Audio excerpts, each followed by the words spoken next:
by the fire. I have something very special to show you. What? What? Come on, show me. You know what these are? Of course I know. These are pearls. Very good. And where do you think they came from? Well, from a shop, I suppose. Well, that would certainly have been easier. But no. Many years ago, my father, your grandfather, got these from their original home. Where's that? From the oysters where they grew. And he dived way down to the bottom of the sea for them. So, his hands were the first to hold these pearls. In those days, if you wanted something, you had to go and get it.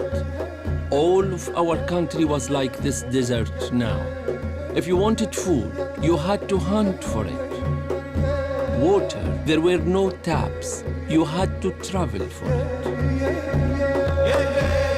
And to earn money, your grandpa would set out to sea, diving and diving again for pearl. It was tiring and dangerous work, but it gave us what we needed to live until the disaster came.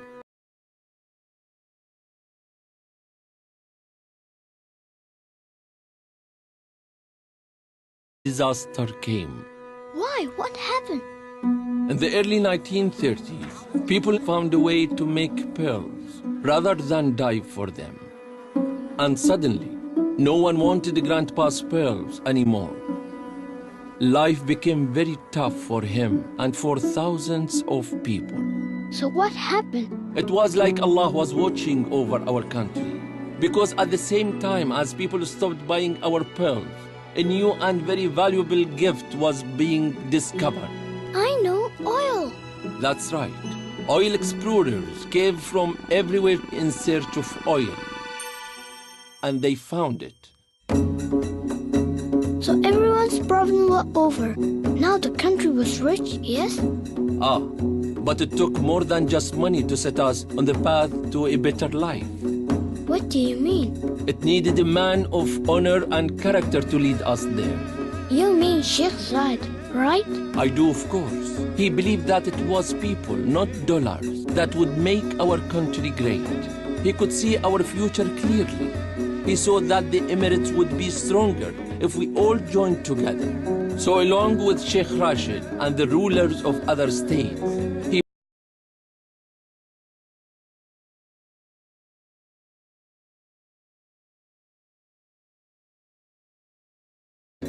he formed the United Arab Emirates.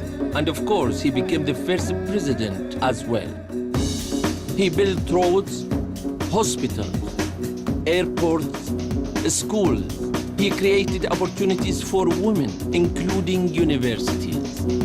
And only a generation later, just look at us now.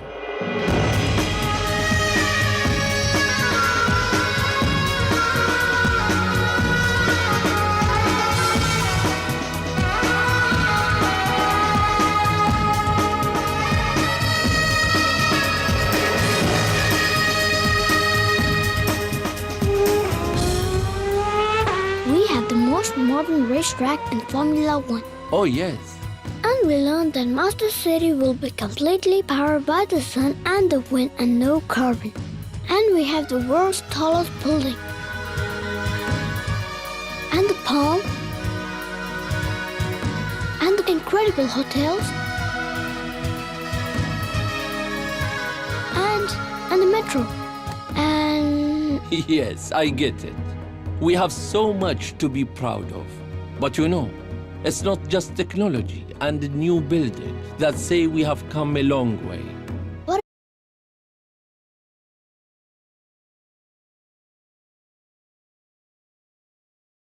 What about the treasures in our museums?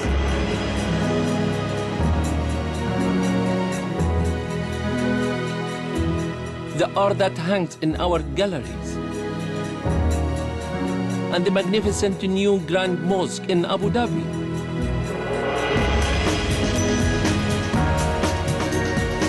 And what about all the places you and your friends have fun? I bet we have more fun than you did when you were 9? Every generation thinks that. But you know, the more things change and move on, the more we should remember where we have come from. Some of the greatest things were created by nature, not by man. Like this desert? Like this desert, yes. And like these beautiful pearls. Here, put your hands together. It's time to pass them on to you, as my father did to me. So when you are grown up, they will remind you of the journey that he started and which you are carrying on. Now, get some sleep. Tomorrow, we head for the city.